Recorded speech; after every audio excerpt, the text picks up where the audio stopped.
We're back, and our guest on this segment, a familiar face, Colin Berg, Department of Wildlife. Colin, good to see you, buddy. Good to see you again, Sam. You make my mouth water every time you start talking about fishing and hunting. I'm thinking, oh, the smells and the tastes. That's right. And it's that time of year for hunters, isn't it? Oh, yeah. You know, they wait 9 months from January to now to just thinking about deer season, and it's already here now. So this is the best time of year if you're a hunter, and most of our hunters are deer hunters, so this is a great time of year. When does season actually kick in? Well, actually, bow season opened October 1st. It's our longest season. It runs October 1st through January 15th, so bow hunters have a lot of time to get out in the woods and enjoy it. And you know, we've got some great weather that we're having right now with cool off early here in October, and the next season that opens up, that's coming up, that folks need to be aware of, is youth rifle season. It opens October 19th, runs the 19th, 20th, and 21st. It's a short 3-day season for those youth hunters that want to get out and enjoy the outdoors. But you know, the bow hunters, they have the first crack at it here for just a few weeks. And then those kids get an opportunity. You can still be bow hunting. You just got to be wearing at least an orange hat or an orange vest if you're not out there with the kids. The kids have to wear both a head covering of orange and a vest of orange. But it's for anybody under the age of 18. They have to be accompanied by an adult while they're out there hunting. 18 years of age or over is considered an adult, and the adult has to either have hunter education themselves or be exempt from it. There's different exemptions for a few folks, but it's a great opportunity. I've got a 14-year-old son now. He'll be out there with me. He's been participating in the youth season ever since he was 6, 7 years of age, and it's just a great opportunity for folks to introduce the next generation of hunters, which we've seen not just in Oklahoma, but nationally. There's been a decline in participation rates for hunters as well as anglers across the United States. And I just want to encourage folks to, whether it's their child or somebody, a next door neighbor that may have expressed an interest in hunting, invite them to get them out there and go hunting. It's something that, you know, you can do and spend a lot of time with your kids. You don't have, everybody thinks you got to be quiet. As I said, my son, when he was 6 years old, he was not quiet by any means as a 6-year-old out there deer hunting. But he's harvested several deer, and I've sat there and watched him harvest a bunch of deer. I'll be there, like I said, with him during this youth season. He won't forget that. He won't forget it. It'll be memories that, you know, we always have this slogan, memories that'll last a lifetime. You know? And the beauty of it is you're stocking the freezer, putting meat on the table. You're thinning where they need to be thin. Yeah. And I want to ask you about something. I realize that there are folk who can take, you know, the deer to a taxidermist if they want, but do we have anybody around that can tan the hides so they can be used like on the back of a couch or something? Oh yeah, you can take that same taxidermist and they can ship them off for you to get the tan the hide tanned. You know, a lot of people actually do it themselves. They're going back to the traditional aspects of using deer brains to do the and see, I know a lady tanning does of the hides that and stuff like that. Ashes from the fire and all that, and then just work it. Yep. After you've scraped it good, then you work it. Exactly. And you end up with a hide that's it's like a soft comforter or something, you know? It's beautiful. It's beautiful. If you ever bought deer hide gloves, you know, that's just how soft you can make it. Yeah. So it's a neat deal. You know, talking about the traditional aspects, the next season that we have that opens up is muzzleloader season.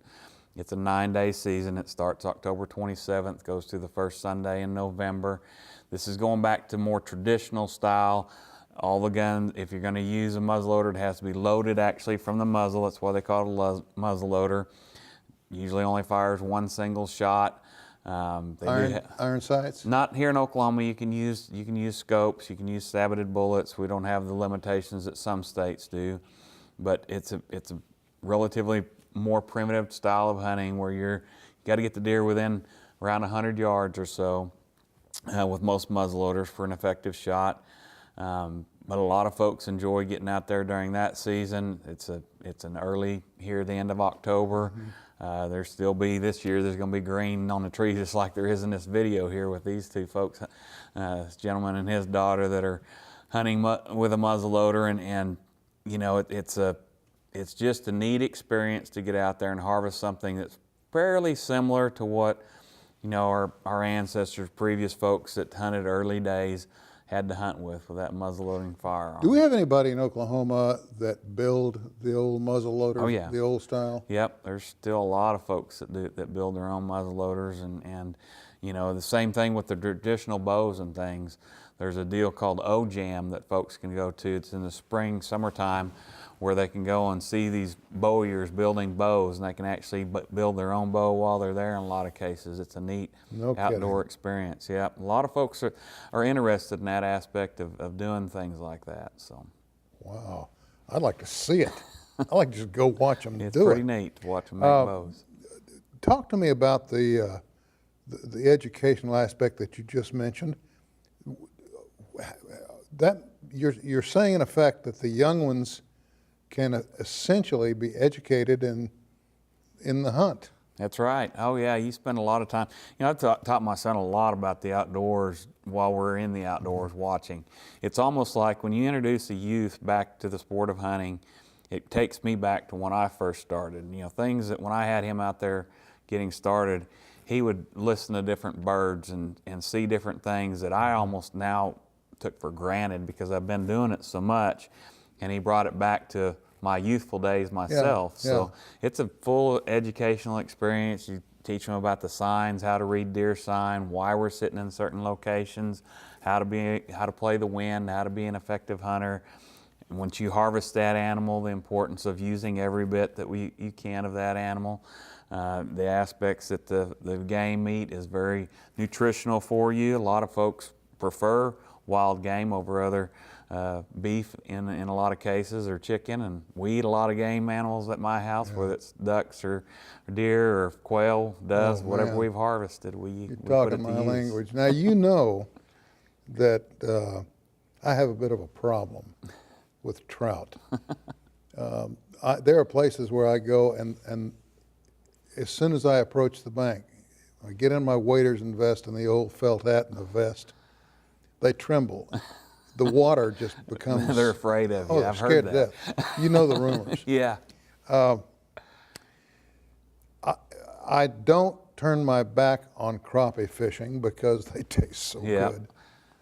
But trout, you know, is pretty high with me. Now let's talk about, for a minute, let's talk about the crappie situation. What's it like this year? Oh, this time of year, you know, a lot of people get turned from fishing to hunting, and this time of year is really, you can do just as good fishing in the fall and winter time for crappie and white bass and other species as you can during the spring and summertime, where people target them a lot because it's better weather conditions. You know, you see these guys here fishing, they've got coveralls on, a heavy jacket, and a lot of people just don't want to be out on the water that time of year. But let me tell you what, if you've never fished for crappie in the winter time, it can be as good as fishing for them in the springtime when they're on the bank. When you find them on those brush piles and they're stacked in there, you can catch those great big slab crappie and fill your live well just as quick during the winter time as you can on any springtime fishing trip. There are places on Lake Hudson where my wife and I like to go that yield some of the